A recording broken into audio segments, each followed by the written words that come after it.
If you were trapped in the woods and a family of murderous cannibals were hunting you down, what would you do? No one is coming to save you, so I'm going to break down the mistakes made, what you should do, and how to beat the bloodthirsty cannibals in Wrong Turn 2.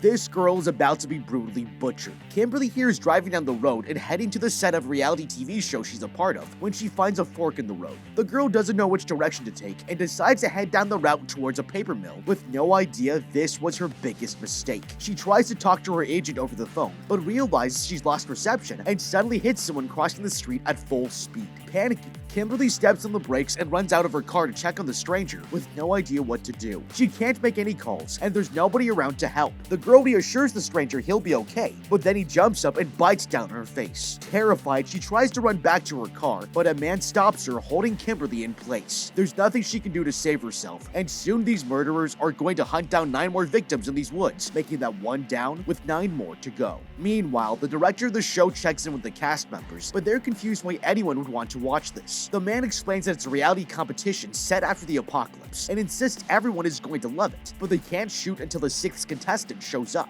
That's when the technicians come out of the woods and tell him everything has been set up. Relieved, the director insists they make sure the cinematographer approves, but the crew members walk away, leaving the set. Nervous, the director approaches his producer, Mara, and asks where the 6th contestant is, but it's bad news. Kimberly can't be contacted, and this Marine Colonel Dale insists they need to fix this now. Her boyfriend convinces her to take the missing contestant's place, and she agrees, but this will be her biggest mistake. With that sorted, the show begins, and the Marine explains that the players will be split into 3 teams before being sent out into the forest, but there's a catch. They'll each be given these radiation elimination cards, but one of them is special, and whoever holds it by the end of the day will be disqualified. There are also these devices spread throughout the forest that will represent all kinds of threats, from mutant freaks to diseases, which will give the players a survival challenge. If they beat it, they can trade the radiation card with anyone else, and the last person standing will win $10,000. Everyone wants to get a prize, but they have no idea this forest is a death trap. The players put their cell phones into a box, and this cameraman takes them away to the RV as the 3 teams leave the safe zone. They head off in different directions, but the first victim has already been found. On his way back to the RV, this guy is peeing in the woods when a man suddenly sneaks up to him and cuts his throat. It's a brutal way to kill someone, and that makes 2 victims down with 8 more to go. Meanwhile, the Marine finishes setting up a prop and heads back to his quad bike, but when he gets on, the man realizes something's wrong. The wheels have been shot with arrows, and he hears something snap. The hunter who popped his wheels must be nearby, and he goes to investigate what made the sound, discovering one of the props has been broken. Furious, the soldier demands that the person who did this come out of hiding, when arrows suddenly come shooting out of nowhere, and the man has no choice but to make a break for it. Taking cover behind a tree, an axe lodges itself right next to his head, and he spots a mutated stranger in the distance. The man immediately throws his knife at the hunter, but the guy shrugs it off, and the Marine is knocked out by another mutant. In a different part of the forest, Amber here finds an arrow and uses it to make a spear for protection, but as they continue their trek, she realizes something is wrong. They haven't seen or heard any animals since they arrived in the woods. Her partner takes the opportunity to hit on her, not understanding that either there are no animals or they've been scared off by a creature that's been following the contestants for the past 3 hours. With a different team,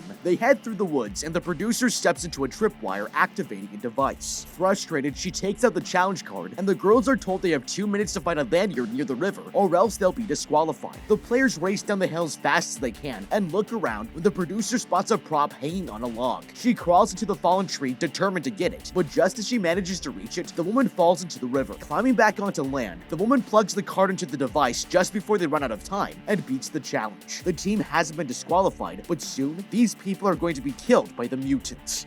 Okay, unfortunately, there isn't much the first 2 victims could have done better to avoid their fates. Kimberly obviously should have been paying more attention to the road, and it would have been smart for her to have a first aid kit and some pepper spray, but these guys wanted to catch her and are clearly superhuman. You don't simply get up after being hit that hard with a car and decide to take a bite out of someone's face. She was probably dead the second she hit a super freak with her car, and our tech guy here couldn't have reasonably known he was about to get his throat cut. Now, having said that, these guys have no idea that soon enough, they're going to have to work together if they're going to survive. If it were me and I was running the game, everyone would have a whistle to be able to communicate with us as well as an emergency flare. That way, if the cameras went down and the players were in trouble, then they could let the home base know where they were. I'd set up a call and response signal in response to an SOS signal, That could be achieved by simply blowing on a whistle in an agreed pattern. That way, if a tree falls on someone and breaks their camera, we can still find them and get them to the hospital. They also should have scouted out a better area to do this. They don't know it yet, but this was the worst place they could have picked to do this reality TV show, and the decision to do it here is going to get most of them killed. Now, the Marines should have been more aware. As we'll see, these guys are not stealthy, and he's a trained military man. Where there's one hunter, there's typically at least one more, as hunting is almost always done in a small group. He should have expected the bowman to have at least one deformed buddy and kept an eye out for him as he made his escape. If he had been more attentive and fought against the tunnel vision that comes with a dangerous situation, he could have saved far more people, and everyone currently alive would have had a fighting chance. Likewise, Amber should have been on high alert after finding that arrow in the woods. She should have asked herself who would be coming out here to bow hunt and what they are hunting, considering the forest seems pretty lifeless. While it isn't enough to draw any hard conclusions right now, it will become an important clue later and should have been an early warning sign something isn't right. Meanwhile, the director begins filming this athlete Jake and his teammate Elena, but then the girl starts taking off her clothes. She walks into the river, but the other contestant is confused and demands to know what is going on. Frustrated, the director tells him that he's trying to film something exciting for the audience at home, but Jake refuses to do this. He walks away in disgust and has no idea that someone's been watching them this whole time. That's when the other team walks by and Mara is horrified to see Elena taking off her boyfriend's pants with no resistance. He's clearly cheating on her, and she breaks down, shocked that he would do this. Her teammate tries to cheer her up, insisting they should go get revenge, but the girl refuses. She doesn't want to be violent like Nina here, and her teammate walks away, offended by what she said. In another part of the forest, this team arrives at a campsite where a meat skewer has been left cooking, and it smells delicious. Jonesy here is excited to finally have something to eat, and Amber insists they shouldn't steal from hunters, but he points out that if they share food with the others, the players won't vote them off the show. It seems like a good plan, and agreeing with them, the woman tosses him a cloth so they can carry the meat back to the safe zone. Meanwhile, the Marine wakes up suspended in the air, and his hands have been tied together. He's been captured, and that's when this mutant suddenly appears, harassing the man by stabbing the soldier. No one is coming to save him, but he'll soon prove that he's the most dangerous person in the entire forest. In another part of the woods, Mara tells her teammate that she's going to call the technicians to pick them up, and finds a house to make a call from. But when the contestants walk inside, they find no one is there. It's strange, and the girl looks around for a phone, but as she searches this bedroom, Mara discovers something horrifying. Her teammate comes in, demanding to know what's taking her so long, and notices that on the mirror are photos of a hideously deformed family. Suddenly, they hear a woman moaning in pain, and a group of people entering the building. The teammates look through the door, and are disgusted to see a mutant giving birth. It's shocking to watch, but then one of the family members spots the contestants and screams in anger. The girls quickly run back into the room, shutting the door behind them, and Mara runs for a toolbox, throwing a chisel to her partner. Nina uses to jam the door shut, and with no time to lose, they look for another way out.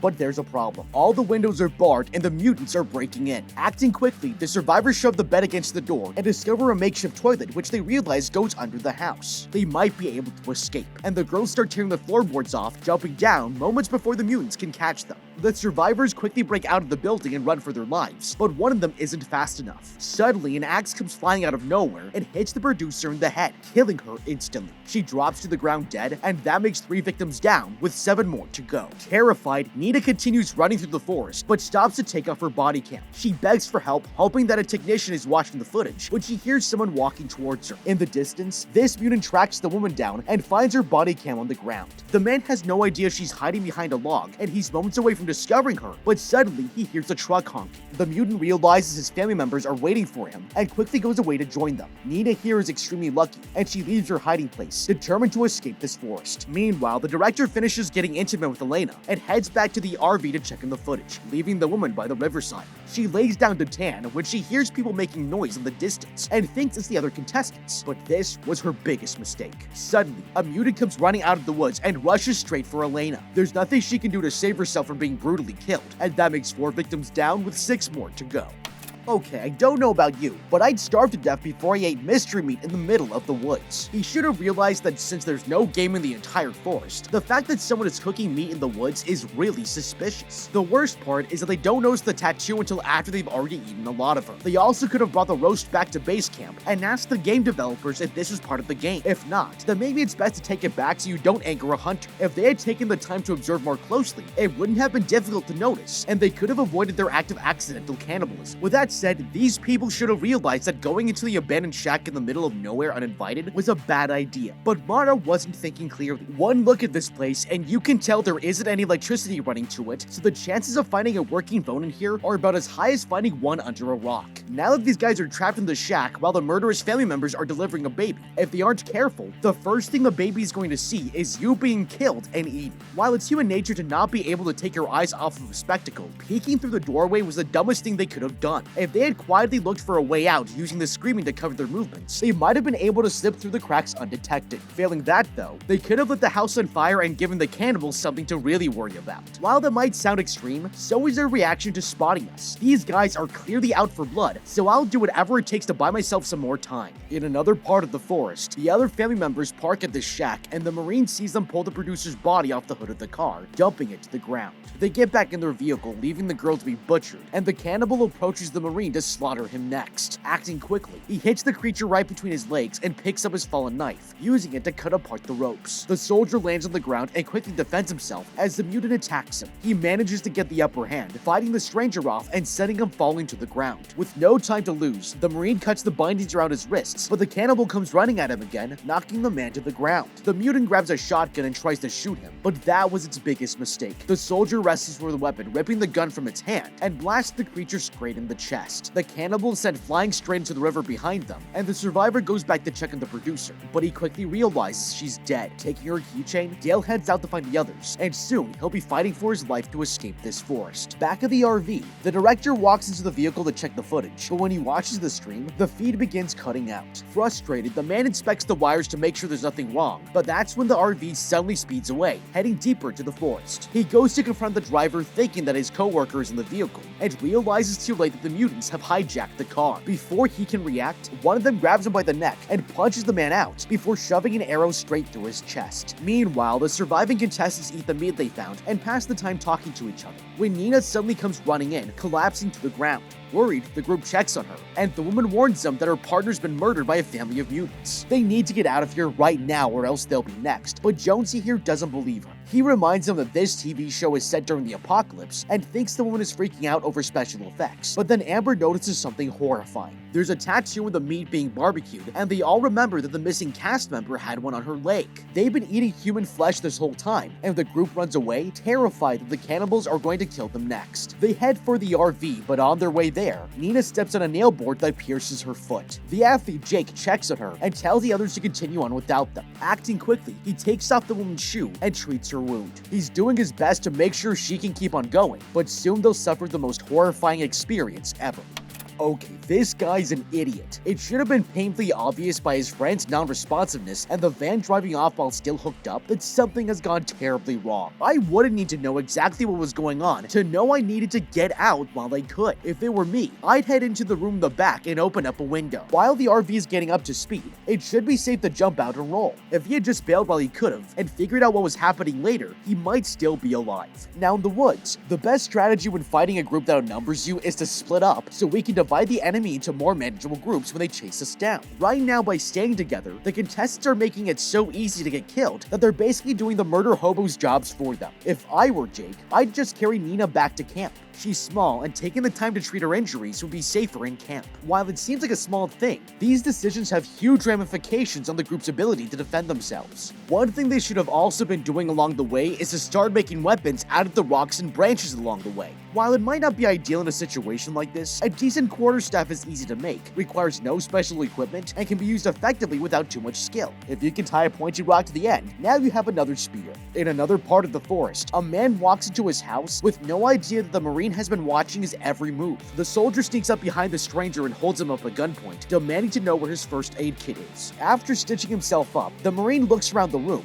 noticing that there are sticks of dynamite and signs that the stranger has been here for a long time. Curious, he asks him what's wrong with the cannibals, and the man reveals that years ago, toxic chemicals spilled into the river. This killed off all the wildlife, and a family that lived here started giving birth to superhuman mutants. It's a horrific story, and the Marine gets ready to leave when the stranger reveals the mutants are his kids. seconds. He attacks the soldier and the two of them get into a fight, but the Marine quickly overpowers him. Lighting a stick of dynamite, Dale stuffs it into the man's jacket and runs out of the building. The old man chases after him, determined to shoot him dead, but realizes too late this was a trap. He's been blown apart by the dynamite, and the soldier walks back into the house, taking everything he needs to slaughter the bloodthirsty cannibals. Meanwhile, these two survivors arrive back at the clearing and find the RV is missing. The others catch up with them, and seeing that they have no ride out of here, Nina suggests they go to the paper mill nearby. It might have a phone they can use, but Jonesy points out it's a stupid plan since it's been abandoned. Amber approaches him and he backs away but trips, falling to the ground where he sees a bear trap. Terrified, he reminds the others that there are no animals living in this forest, and Nina rips out a piece of clothing, realizing the cannibals are hunting humans. With no time to lose, the survivors head for the mill, but on their way there, they see a mutant attacking a woman. The athlete thinks it's Elena and runs out to confront the creature, but that was his biggest mistake. The woman rips off her hair, revealing herself to be the mutant's sister, and Nina screams in terror, ditching the other survivors. The remaining contestants fight off the cannibals, and Amber manages to knock one of them straight into a rock, breaking his neck. The athlete throws the sister down on the ground, and the group runs out of the clearing. But when they look back, the survivors see the brothers stand up. These creatures are unstoppable, and the group has no choice but to keep on going, hoping they'll escape. The survivors sprint through the woods, terrified of being caught, and the athlete tells the others to head to the old mill while he looks for their missing friend. Splitting up from the team, Jake hears Nina screaming for help and discovers that she's stuck inside a hole. He reaches his arm out and she manages to grab onto it, but the weight of her body pulls him down, dislocating his shoulder. It's extremely painful, but he's determined to rescue her and drags her out using all of his strength. Realizing he's injured, the girl helps put his arm back in place and asks him where the others are. He tells her their friends are going to the old mill, but then they hear a truck approaching in the distance and realize the cannibals are searching for them. The contestants continue through the woods and end up at a cliff overlooking a river. There's no way forward, and to make matters worse, they hear a gunshot and look back to see a mutant aiming her gun at them. There's only one way they're going to survive, and Jake takes the woman by the hand before jumping into the water below. He saved both their lives at the last second, but their friends aren't so lucky. Okay, trying to leave was the wrong option here. I get the temptation to bug out and get out, but at this point, all it will do is cause them to be more scattered and vulnerable. It would be way smarter to head out under the cover of nightfall and hope to find as many of your missing friends as possible in the meantime. While staying might sound risky, there's actually a lot they could do to make their position stronger in the meantime and make the most out of this strategy. If it were me, I'd use the loose branches and a shovel to make some impromptu walls around the camp. All you need to do is make 2 layers of the wall out of whatever wood you have on hand, and then fill the center with dirt. You can even get the dirt from a trench you dig around the camp. You don't need some 3-story fort to be able to survive. About waist high and a foot wide will do. With some sharpened sticks, you have weapons, and now for them to get to you, they need to get through a trench and over a wall, which gives you an opportunity to strike while they're vulnerable. It also gives us something to hide behind to avoid their arrows and forces them to come to us. We've changed the context of the interaction to siege warfare on their end, and siege warfare is always a pain for the attacker. Once nightfall hits, they could set the forest on fire to give the hillbillies something to worry about, and then flee in the opposite direction. Now, while Jake was admirable for helping his teammate up, he really should have kept his limits in mind and thought more strategically. He ended up severely incapacitating himself because he wasn't creative enough to find the clever solutions all around him. He didn't even try to find another solution, and they don't even have to rush too much since, as far as I can tell, they aren't being actively pursued right now. He had everything he needed to get her out without needing to dislocate his shoulder in the process. He could have taken a little time and used his shirt for cordage and pulled her up from a more structurally secure body position or tied it to a tree so she could use it to pull herself out. If neither of those worked, he could have torn his shirt into strips and made a simple ladder out of the tree branches nearby, and she could have climbed down without any issue.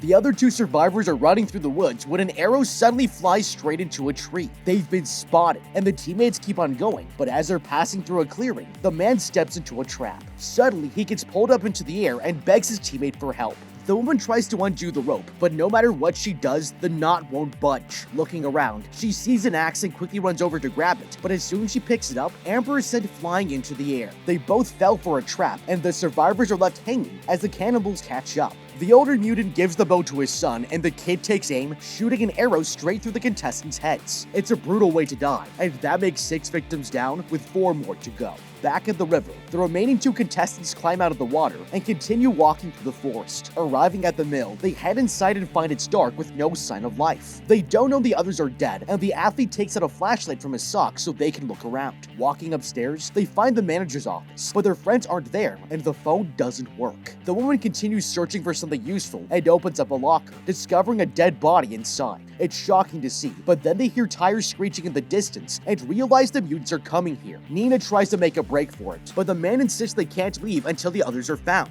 Reluctantly, she agrees with them, and they leave the office to look for the remaining survivors. Walking onto this balcony, they see a bunch of cars have been parked here, including the RV, and that's when they hear the director screaming for help from inside. With no time to lose, the survivors head for the camper, and Jake grabs a wrench for protection. He walks inside, but strangely finds no one there. The computer was live streaming the director, and Jake watches in shock as the cannibals decide to finish him off, making that 7 victims down with 3 more to go. Terrified, the athlete warns Nina they need to get out of there, but when he turns around, he comes face to face with a mutant. It throws him out of the RV and knocks him out instantly. The girl has already been captured, and the creatures drag the man away, with no idea that the Marine has a plan to kill them. That night, Nina wakes up and realizes she's tied down to a chair, while Jake has been left hanging. They're being held prisoner, and the family of cannibals sits down at the dinner table, serving up the meat they butchered from their victims. It's terrifying, and she screams at one of them in anger, but that makes him furious. Getting up, he stuffs the woman's mouth with food, and the girl spits it out, knowing that it's made from human flesh. It's a traumatizing experience, but soon she'll get revenge. Out in the hallway, the soldier is sneaking through the mill and hears the athlete begging for help, but as he walks forward, an alarm suddenly starts ringing. The man realizes he's activated one of the props for the show, and the sound puts the family immediately on alert. Getting out of their chairs, they pick up their weapons and head out to hunt down the intruder, but when they leave the dining room, the man is nowhere in sight. The mutated siblings search the parking lot for the soldier when they discover a trail of fresh blood and decide to follow it, finding that it leads back to the RV.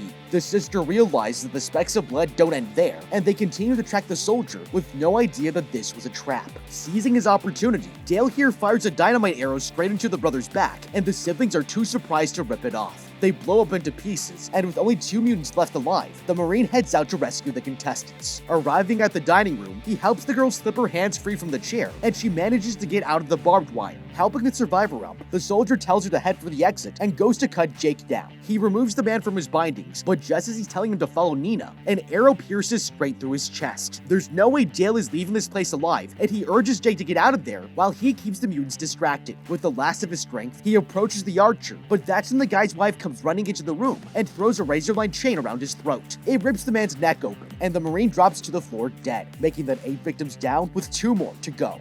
Okay, this is why they should have stuck together. They would have had to trigger 4 traps to be in the same position and would have had twice the numbers to fight off the mutants. With this axe and their improvised weapons, they could have used the trees as cover and killed the creature and made it back to camp in one piece. Now with the 2 of them in the air without any tools to cut themselves down and some bowmen actively trying to shoot them, it might seem hopeless. But there's actually a way they could have raised their odds of survival by a pretty large amount. That bow doesn't have infinite arrows, and while the mutants might be able to find some of them after they run out, their searching would still give us time. If they had kept swinging and used their arms to cover their vital spots like a boxer, they could have kept themselves from taking a lethal blow. They could even time the freak's shot by them pulling the bow back to know when to jerk out of the way. If they do take an arrow to the arm while covering up, this might actually be a good thing. While this would suck, it's a lot better than being shot anywhere else, and now they have something sharp to cut the ropes with, while the freaks are looking for more arrows and something to stab them with once they get down. While a stab with an arrow probably won't take the mutant out, if they aim for the eye, it could make accuracy a lot harder and create an opening to escape. Now our commando was doing a great job up until he found the captives. He made a few important tactical errors here, and if he was just a bit smarter, he could have gotten out of this one alive.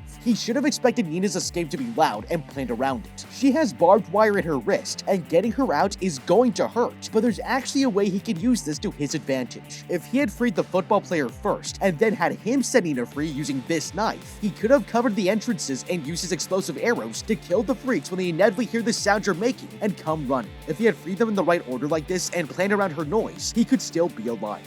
Meanwhile, the athlete gets lost searching for his way out and finds himself in a room with an industrial debarker. Suddenly it starts spinning, and he turns around to see the cannibals have found him. The father beats the man up and tosses him towards the grinder, determined to kill the athlete. Neither of them know that Nina has made it outside, but then she hears Jake's terrified screams and decides to risk everything to rescue her friend. Heading back inside, the woman knocks out the mutated mother and quickly jumps on the father's back. The man struggles to fight her off and breaks the woman's grip as she bites deep into his neck. It's a brutal distraction, and he tosses her off of him, but then the athlete seizes his opportunity, attacking the man until he has a chance to push him into the grinder. That's when the mother wakes up and hits the survivor with a sledgehammer, knocking him to the ground. Acting quickly, she begins to save her husband's life knife and drags him out of the debarker. But that was her biggest mistake. Nina pulls down on a lever and turns on a machine that sends a log flying straight at the couple, shoving them straight into the grinder. The survivors have finished them off, and with all the cannibals dead, they decide to leave the mill in style, having learned a valuable lesson. Virginia is a nightmare. But what do you think? How would you beat Wrong Turn 2? Let me know with a comment down below. Thank you so much for watching. Leave a like and subscribe, and check out the How to Beat playlist for more videos like this. Until next time, have a damn good day.